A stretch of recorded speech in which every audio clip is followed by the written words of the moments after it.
Good afternoon, I'm meteorologist Patrick Stroll back here again with another update on Super Typhoon Bavi. Now before we talk about the storm, I do want to mention two things. Number one, I do want to apologize for the potential low quality of audio in this particular update. I am dealing with a little bit of an allergenic issue, and also it is about 12:50 a.m. Eastern Standard Time when I'm recording this video, so we are basically running on time here, but I do want to really come on here and speak about the system once again, as it's been a minute since I updated on the system. But as you can see, the situation is absolutely necessary to come on here and talk about the system once again, as we're going to be dealing with a potentially catastrophic, intense super typhoon landfall within the northern Mariana Islands, as well as Guam, specifically in the island of Rota, where the latest Joint Typhoon Warning Center forecast cone does have this actually making a direct passover of the island of Rota and the northern Mariana Islands as an extremely dangerous, potentially catastrophic Category 5 super typhoon with maximum sustained winds of 160 miles per hour, which would be 140 knots, and this is likely to make landfall sometime by the time we do reach Monday afternoon within the northern Mariana Islands, tomorrow standard time, so around the late afternoon to early evening time frame on Monday. And you can see with the progression from the hurricane models that this is going to continue to remain extremely intense, an extremely intense system. Now, while the JTWC does have this weakening just slightly, I definitely think there is the possibility that this does maybe regain Category 5 strength a little bit of ways east of the islands, and you can kind of see that here reflected with the hurricane model. You can see it remaining very compact and intense.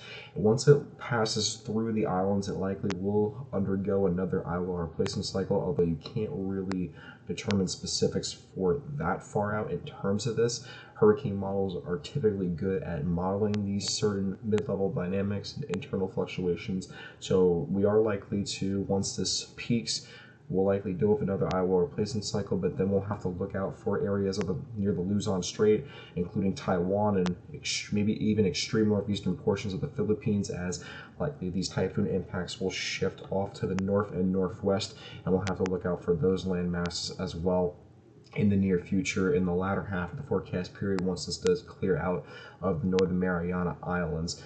And we'll have a little bit of a close-up view as well. You can just see that the storm will continue to remain very intense throughout the rest of its lifespan here until it reaches more of the higher latitudes closer to the Philippines and the Luzon Strait. And the environment's going to remain extremely conducive as well. Very warm sea surface temperatures will at least keep a more intense storm going for quite a while here, as well as the relatively lower level wind shear as well. And we'll go back to that in a little bit, but then you can see here with this very dry eye as well.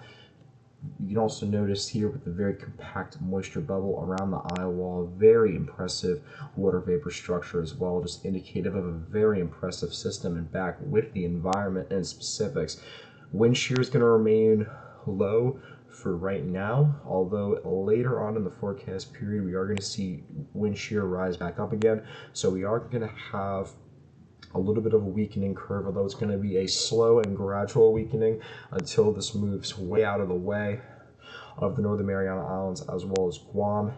Wind shear remaining this low, as well, combined with the extremely warm sea surface temperatures as well as the high relative humidity for this long in the forecast period, is extremely concerning as well as very impressive for this time of year.